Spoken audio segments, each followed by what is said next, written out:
السلام علیکم ورحمۃ اللہ تعالی وبرکاتہ۔ نحمده ونصلي ونسلم على رسوله الكريم اما بعد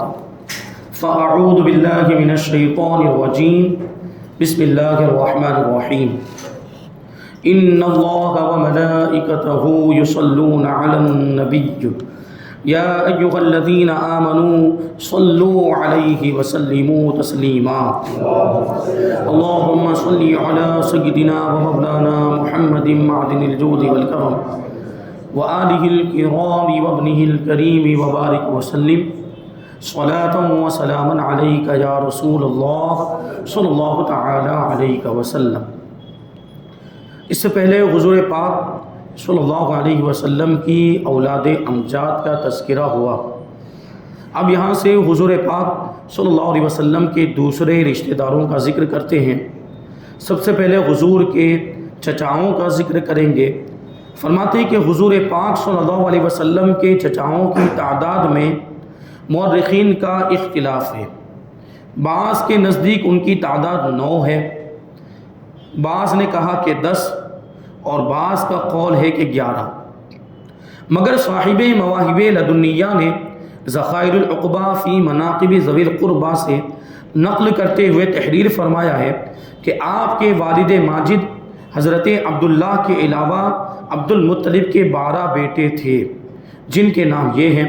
حارث، ابو طالب، زبیر، حمزہ، عباس، ابو لہب، غیداق، مقوم، زرار، قسم، عبد الکعبہ اور جہل۔ تو یہ 12 چچا حضور پاک صلی اللہ علیہ وسلم کے،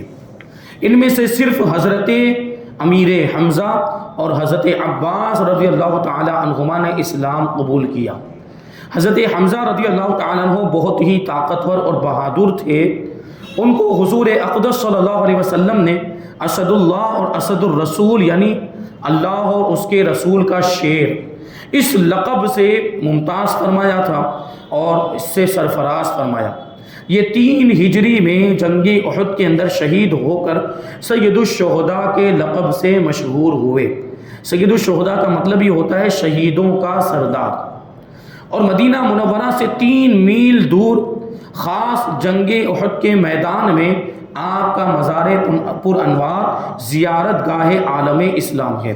یعنی احد کے میدان میں آج بھی حضرت امیر حمزہ رضی اللہ تعالیٰ عنہ کے مزار پاک کی زیارت کرنے کے لیے لوگ جاتے ہیں اور بڑی برکت والی جگہ، وہاں پہ دعائیں قبول ہوتی ہیں۔ حضرت عباس رضی اللہ تعالیٰ عنہ کے فضائل میں بہت سی حدیثیں وارد ہوئی ہیں۔ حضور اقدس صلی اللہ علیہ وسلم نے ان کے اور ان کی اولاد کے بارے میں بہت سی بشارتیں دی ہیں اور اچھی اچھی دعائیں بھی فرمائی ہیں۔ 32 ہجری میں یا 33 ہجری میں 87 یا 88 سال کی عمر پا کر حضرت عباس نے وفات پائی اور جنت البقیع میں مدفون ہوئے۔ یہ حضور کے 2 چچا جو مسلمان ہو گئے تھے۔ اب حضور کی پھوپھیوں کا تذکرہ کرتے ہیں۔ آپ کی پھوپھیوں کی تعداد 6 ہے، جن کے نام یہ ہیں: عاتکہ، امیمہ، ام حکیم، برہ، صفیہ اور اروا۔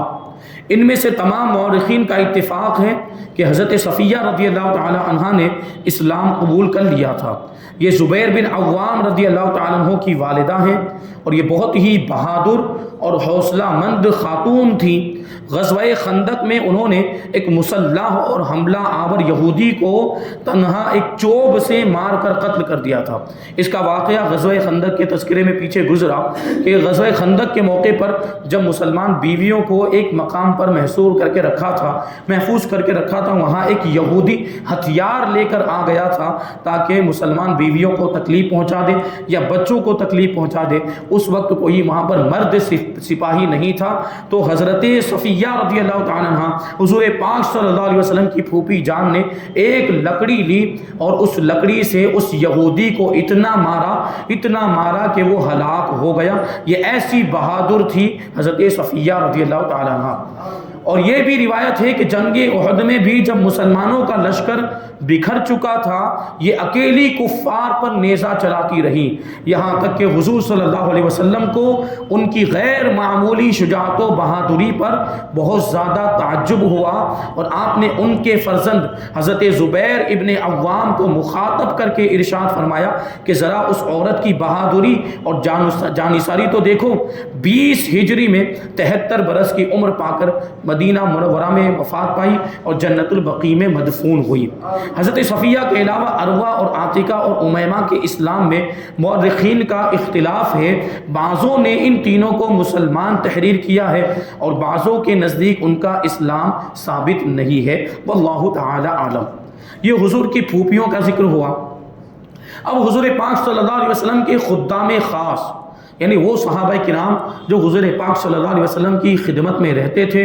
حضور کی خدمت کیا کرتے تھے، اور حضور پاک صلی اللہ علیہ وسلم کو اگر کسی بھی چیز کی ضرورت ہو تو وہ چیز حضور پاک صلی اللہ علیہ وسلم کی بارگاہ میں پیش کر دیا کرتے تھے۔ تو ان کے بارے میں فرماتے کہ یوں تو تمام ہی صحابہ کرام حضور پاک صلی اللہ علیہ وسلم کی شمع نبوت کے پروانے تھے، اور انتہائی جانثاری کے ساتھ آپ کی خدمت گزاری کے لیے سبھی تن من دھن سے حاضر رہتے تھے، یعنی جب بھی جیسی ضرورت پیش آتی تمام صحابہ کرام آگے بڑھ کے اس ضرورت کو پورا کرنے میں لگ جاتے تھے۔ مگر پھر بھی چند ایسے خوش نصیب صحابہ ہیں جن کا شمار حضور تاجدار رسالت صلی اللہ علیہ وسلم کے خصوصی خدام میں ہوتا ہے، خاص خادموں میں ہوتا ہے۔ ان خوش بختوں کی مقدس فہرست میں مندرجہ ذیل صحابہ کرام خاص طور پر قابل ذکر ہیں۔ پہلے نمبر پر ہے حضرت انس بن مالک رضی اللہ تعالیٰ عنہ۔ یہ حضور اقدس صلی اللہ علیہ وسلم کی سب سے زیادہ حضور کے مشہور اور ممتاز خادم ہیں، اور سب سے زیادہ لمبے عرصے تک حضور کی خدمت میں رہے۔ فرماتے ہیں انہوں نے 10 برس مسلسل ہر سفر اور حضر میں آپ کی وفادارانہ خدمت گزاری کا شرف حاصل کیا ہے، یعنی سفر میں بھی حضور کے ساتھ رہتے تھے، وطن میں بھی حضور کے ساتھ رہتے تھے اور حضور کی خدمت کیا کرتے تھے۔ بلکہ روایتوں میں آیا ہے کہ جب آپ کی عمر 8 سال کی تھی تبھی سے آپ کی والدہ آپ کو حضور کی خدمت میں چھوڑ کر چلی گئی تھی کہ یہ آپ اس کو اپنے پاس رکھیں اور اس سے خدمت لیتے رہیں اور ساتھ ہی ساتھ اس کی تربیت بھی فرماتے رہیں۔ تو حضرت انس بن مالک رضی اللہ تعالیٰ عنہ 10 سال تک حضور کی خدمت میں رہے۔ ان کے لیے حضور پاک صلی اللہ علیہ وسلم نے خاص طور پر یہ دعا فرمائی تھی کہ اللہم اکثر مالہ و ولدہ و ادخلہ الجنہ، یعنی اے اللہ اس کے مال اور اولاد میں کثرت عطا فرما اور اس کو جنت میں داخل فرما۔ خدمت گزاری کے صلے میں حضور نے ان کو یہ دعا دی، مال کی کثرت کی دعا دی اور اولاد کی کثرت کی دعا دی اور جنت میں داخلے کی بھی دعا دی۔ اب ظاہر سی بات ہے حضور کی دعا کبھی رد نہیں ہوتی۔ حضور نے دعا کی تو اس دعا کا نتیجہ کیا ہوا؟ حضرت انس بن مالک رضی اللہ تعالیٰ عنہ کا بیان ہے کہ آپ کی ان تینوں دعاؤں میں سے 2 دعاؤں کی مقبولیت کا جلوہ تو میں نے دنیا ہی میں دیکھ لیا کہ ہر شخص کا باغ سال میں 1 مرتبہ پھل دیتا ہے اور میرا باغ سال میں 2 مرتبہ پھل دیتا ہے، کیونکہ حضور نے مال میں کثرت کی دعا کی تھی، مال بڑھنے کی دعا کی تھی۔ تو دیکھیں وہ کس طریقے سے بڑھا کہ حضرت انس بن مالک رضی اللہ تعالیٰ عنہ کا باغ جو تھا وہ سال میں 2 مرتبہ پھل دیتا تھا اور پھلوں میں مشک جیسی خوشبو آتی تھی۔ اور میری اولاد کی تعداد 106 ہے، کیونکہ اولاد کی کثرت کی بھی دعا کی تھی۔ حضرت انس فرماتے کہ میری اولاد کی تعداد 106 ہے، جن میں 70 لڑکے اور باقی لڑکیاں ہیں۔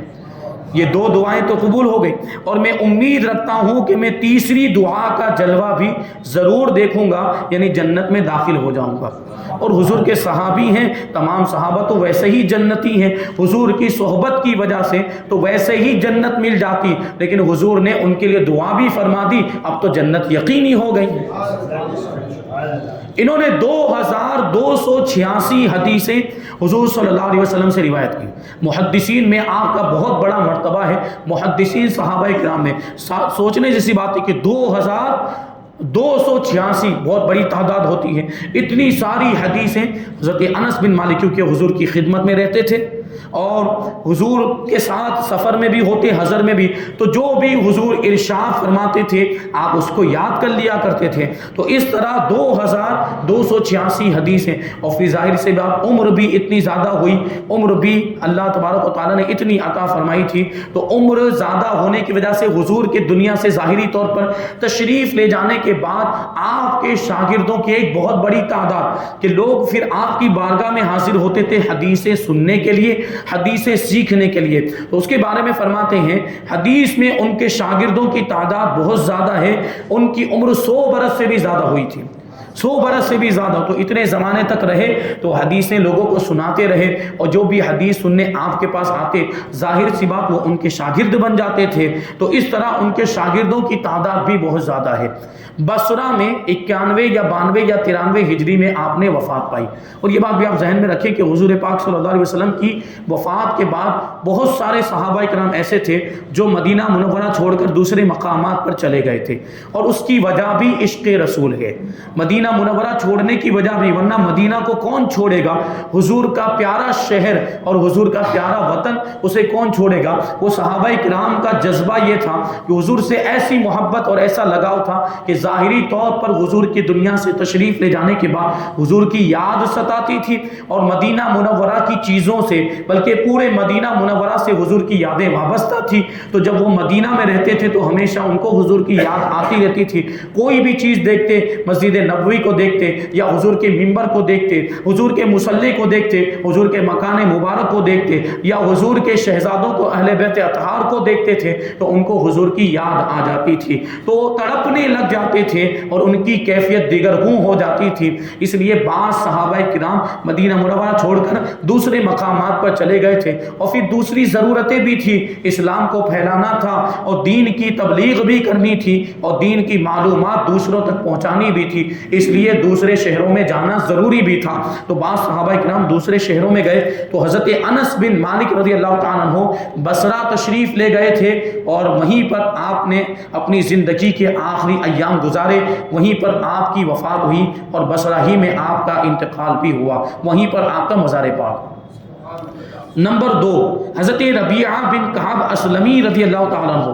یہ حضور پاک صلی اللہ علیہ وسلم کے لیے وضو کرانے کی خدمت انجام دیتے تھے، یعنی پانی اور مسواک وغیرہ کا انتظام کرتے تھے، اور حضور صلی اللہ علیہ وسلم نے ان کو جنت کی بشارت بھی عطا فرمائی تھی۔ حضرت ربیعہ بن کعب، وہ بڑی مشہور حدیث ہے کہ آپ حضور کی خدمت کرتے تھے، جب بھی وضو کی ضرورت پیش آتی تو وضو کے لیے پانی پیش کرتے تھے، اور مسواک بھی، حضور پاک صلی اللہ علیہ وسلم کو مسواک کرنا بہت پسند تھا، ہر وضو میں حضور تقریباً مسواک فرمایا کرتے تھے، مسواک سے بڑی محبت تھی، تو حضرت ربیعہ بن کعب مسواک بھی حاضر کرتے تھے، وضو کا پانی بھی حاضر کرتے تھے، اور صرف ایسا نہیں کہ دن کی نمازوں میں وضو کی ضرورت پیش ہو تو پانی لے کر آتے، بلکہ حضور کبھی رات میں تہجد کے وقت بھی اٹھتے اور اس وقت بھی وضو کرنے کی ضرورت پیش ہوتی تو حضرت ربیعہ اس وقت بھی پانی لے کر حاضر ہو جاتے تھے۔ تو ایسے ہی ایک موقع پر رات کے وقت تہجد کی نماز پڑھنے کے لیے جب حضور پاک صلی اللہ علیہ وسلم بیدار ہوئے،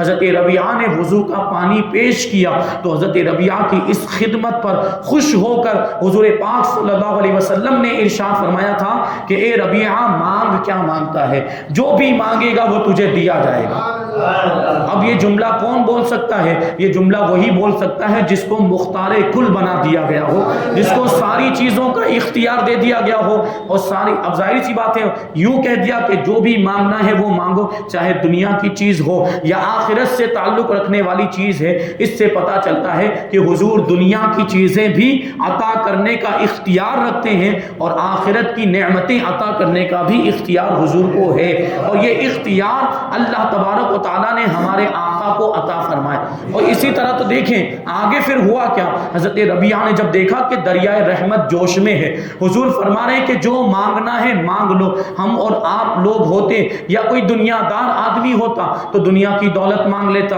روپیہ پیسہ مانگ لیتا، بنگلہ گاڑی وغیرہ مانگتا کہ حضور یہ مل جائے وہ مل جائے، لیکن وہ صحابی رسول تھے، وہ جانتے تھے کہ اصل کامیابی کون سی چیز میں ہے اور اصل کون سی چیز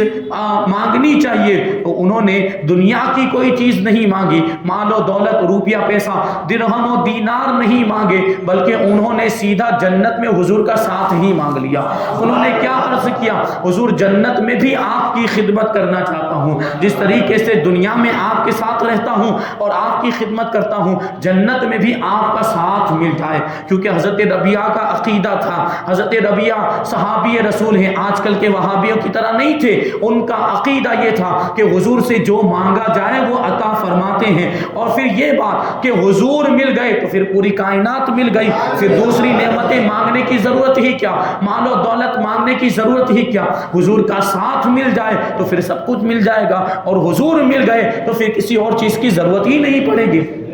اور پھر یہ بھی تو سوچیں، حضرت ربیعہ نے جنت تو مانگی لیکن جنت میں حضور کا ساتھ مانگا ہے، صرف یہ نہیں کہا کہ جنت مل جائے، نہیں، جنت میں حضور کا ساتھ مل جائے۔ اس کا کیا مطلب ہوا؟ اس کا سیدھا مطلب یہ ہوتا ہے کہ جنت میں جس درجے میں اور جس مقام پر حضور پاک صلی اللہ علیہ وسلم ہوں گے وہیں پر حضرت ربیعہ بھی ہوں گے،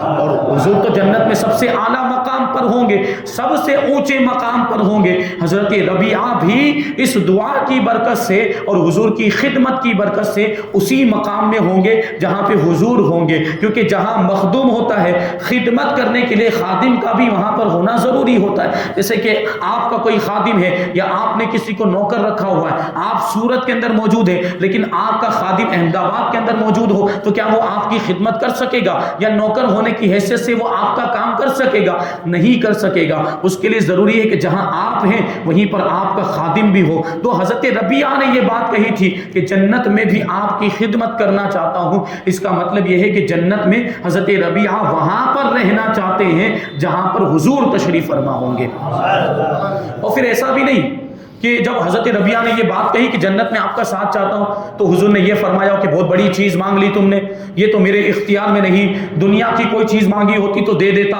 درہم اور دینار مانگے ہوتے تو دے دیتا، تم نے تو جنت ہی مانگ لی، اوپر سے جنت میں میرا ساتھ مانگ لیا، یعنی جنت میں وہاں رہنا چاہتے ہو جہاں میں رہوں گا، یہ میرے اختیار میں نہیں۔ حضور نے یہ نہیں فرمایا، بلکہ حضور نے کیا ارشاد فرمایا؟ او غیر ذالک، کیا اس کے علاوہ بھی کچھ اور ہے؟ یعنی یہ چیز تو تمہیں دی جاتی ہے، اس کے علاوہ بھی اور کچھ مانگنا چاہتے ہو تو مانگ لو، وہ بھی دے دیا جاتا۔ مطلب کیا ہوا کہ جنت عطا فرمانا یہ بھی حضور کے اختیار میں، اور بہت سے صحابہ کرام کو حضور پاک صلی اللہ علیہ وسلم نے دنیا ہی میں جنت کی خوشخبری عطا فرمائی ہے۔ وہ کتنے خوش نصیب تھے، 10 صحابہ کرام جن کو عشرہ مبشرہ کہا جاتا ہے، جن کو حضور نے دنیا ہی میں جنت کی بشارت عطا فرمائی تھی۔ اعلیٰ حضرت ان کے بارے میں فرماتے ہیں کہ وہ 10 جن کو جنت کا مژدہ ملا، وہ 10 جن کو جنت کا مژدہ ملا، اس مبارک جماعت پہ لاکھوں سلام۔ تو یہ حضرت ربیعہ، ان کو حضور نے جنت کی بشارت عطا فرمائی، 63 ہجری میں وفات پائی۔ تیسرے نمبر پر حضرت ایمن ابن ام ایمن رضی اللہ عنہ، حضور پاک صلی اللہ علیہ وسلم کی ایک چھوٹی مشق جس سے آپ استنجا اور وضو فرمایا کرتے تھے، ہمیشہ وہ آپ ہی کے پاس رہا کرتی تھی۔ یہ جنگ حنین کے دن شہادت سے سرفراز ہوئے۔ چوتھے خادم حضرت عبداللہ ابن مسعود رضی اللہ تعالیٰ عنہ، یہ نالین شریف اور وضو کا برتن اور مسند و مسواک اپنے پاس رکھتے تھے، یعنی حضور کا بستر مبارک اور حضور کے وضو کا برتن جس میں وضو کا پانی بھر کے حضور وضو کیا کرتے تھے، اور حضور کی نالین شریف بھی آپ اپنے ساتھ میں رکھتے تھے کہ جب کبھی بھی باہر جانے کا موقع آتا تو فوراً نالین حاضر کر دیتے تھے، اور کہیں سفر میں جاتے تو سفر میں بھی بستر کی ضرورت پڑتی، وہ بستر حضرت عبداللہ ابن مسعود رضی اللہ تعالیٰ عنہ اپنے ساتھ میں لے کر چلتے تھے، اور جہاں کہیں بھی پڑاؤ فرماتے،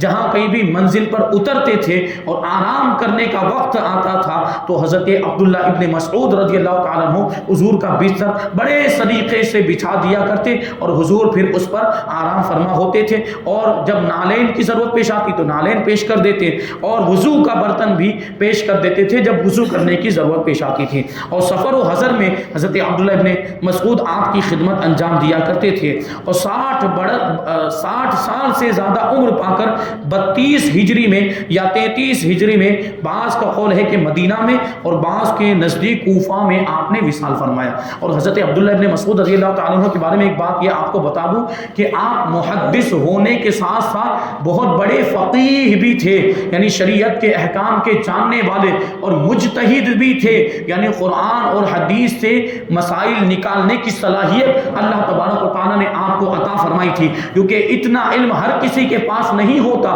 کہ وہ ڈائریکٹ قرآن سے مسئلہ نکال لے یا ڈائریکٹ حدیث سے مسئلہ نکال لے۔ مسائل کا استنباط کرنا، اس کو اجتہاد کہا جاتا ہے، اپنے علم کے مطابق غور و فکر کر کے قرآن سے یا حدیث سے مسئلہ نکالنا۔ حضرت عبداللہ ابن مسعود رضی اللہ تعالیٰ عنہ اجتہاد کے درجے پر فائز تھے، اور اللہ تبارک و تعالیٰ نے آپ کو یہ صلاحیت، یہ ملکہ عطا فرمایا تھا کہ آپ قرآن و حدیث سے مسائل نکال کر لوگوں کو بتاتے تھے، اور اس کے مطابق لوگ عمل بھی کرتے تھے۔ اور ایک بات آپ کو اور ذہن میں رکھنی چاہیے کہ فقہ حنفی،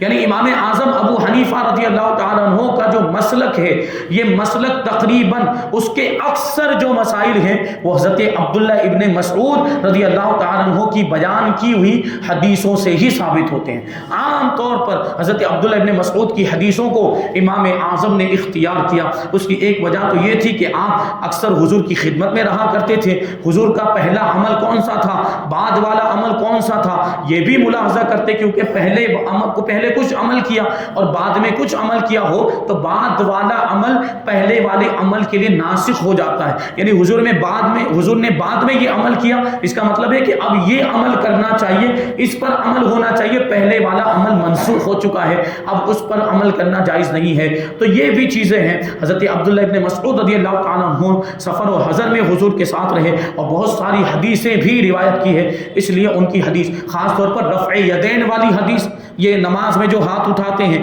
امام شافعی کے نزدیک، دیگر ائمہ کے نزدیک، اور یہ اہل حدیث غیر مقلد، یہ تو کسی بھی امام کے ماننے کا انکار کرتے ہیں اور کہتے ہیں کہ ہم کسی بھی امام کی تقلید نہیں کرتے، یہ بھی رفع یدین کرتے ہیں۔ تو رفع یدین نہ کرنے کی جو حدیث ہے، رفع یدین کو ترک کرنے کی جو حدیث کہ صرف نماز میں ایک ہی مرتبہ، پہلی مرتبہ جب تکبیر تحریمہ کہی جائے اسی وقت ہاتھوں کو اٹھانا ہے، اور نماز میں دوسرے کسی موقع پر رکوع میں جاتے وقت یا رکوع سے اٹھتے وقت رفع یدین نہیں کرنا ہے، یہ والی حدیث حضرت عبداللہ ابن مسعود ہی سے مروی ہے، اور اسی حدیث سے استدلال کرتے ہوئے امام اعظم نے یہ فرمایا کہ رفع یدین نماز میں ایک ہی بار ہونا چاہیے، پہلی مرتبہ تکبیر تحریمہ کے وقت، اور بعد میں پوری نماز کے اندر رفع یدین نہیں ہونا چاہیے۔ حضرت عبداللہ ابن مسعود رضی اللہ تعالیٰ عنہ نے صحابہ کرام کے سامنے نماز پڑھ کے بتایا اور ارشاد فرمایا کہ آج میں تمہیں اس طرح نماز پڑھ کے بتاؤں گا جیسے حضور نماز پڑھا کرتے تھے۔ پھر نماز پڑھ کے بتایا اور اس میں ایک ہی مرتبہ رفع یدین کیا،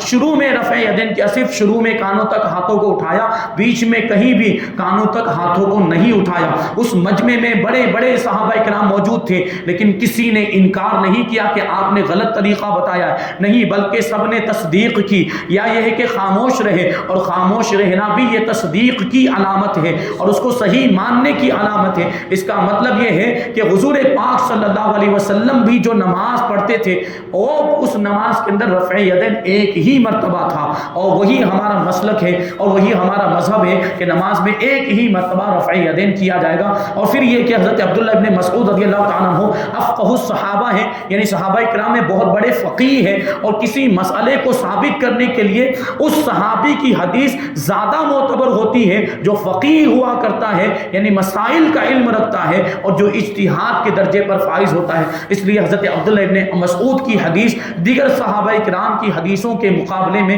زیادہ معتبر ہے، اگرچہ دوسرے بعض صحابہ کرام کی حدیثوں میں آیا ہے رفع یدین کا بھی ذکر ہے، لیکن وہ صحابہ کرام وہ اس درجے کے فقیہ نہیں تھے جس درجے کے فقیہ حضرت عبداللہ ابن مسعود رضی اللہ تعالیٰ عنہ تھے۔ اور دوسری بات یہ ہے کہ وہ محدث تھے اور انہوں نے بس حضور کی حدیث کے طور پر کہ حضور کی یہ بھی حدیث ہے اس کو بیان کر دیا، لیکن مسئلہ اس سے نکلتا ہے کہ حضور پاک صلی اللہ علیہ وسلم نے کبھی کسی زمانے میں رفع یدین کیا تھا، لیکن آخری زمانے میں حضور پاک صلی اللہ علیہ وسلم رفع یدین کے بغیر ہی نماز ادا فرماتے تھے، یعنی نماز میں ایک ہی مرتبہ رفع یدین کرتے تھے۔ یہ ہمارا مسلک جو بڑا ہی مضبوط اور بڑا ہی حدیثوں سے مؤید ہے، اور سب سے بہترین مسلک ہے امام اعظم ابو حنیفہ رضی اللہ تعالیٰ عنہ کا۔ اللہ تبارک و تعالیٰ کی بارگاہ میں دعا ہے کہ جو کچھ بھی بیان ہوا اس پر ہم سب کو عمل کرنے کی توفیق عطا فرمائے۔ حضور پاک صلی اللہ علیہ وسلم کے طریقوں پر، آپ کی سنتوں پر، آپ کی شریعت پر ہم سب کو عمل کرنے کی توفیق عطا فرمائے۔ وما علینا الا البلاغ۔